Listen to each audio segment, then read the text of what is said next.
Hello! Do you know how to identify a 2D shape and a 3D shape? So the differences between? If you don't, that's great. Stick around because we're about to tell you. So a 2D shape is a shape which is flat. So you can only see it from one view, one way. But a 3D shape, you can see it from multiple views. So you can see it from behind, to the side, above. It's 3D, okay, three-dimensional. So, which one of these shapes is 2D, so it's flat, okay?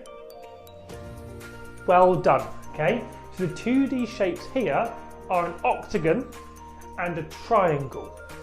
But the 3D shape, the one you can see from multiple sides, is this cube here, okay? So this is the 3D shape and this is the 2D shape. All right, so use this information, play the next games, and we'll see you next one. Bye!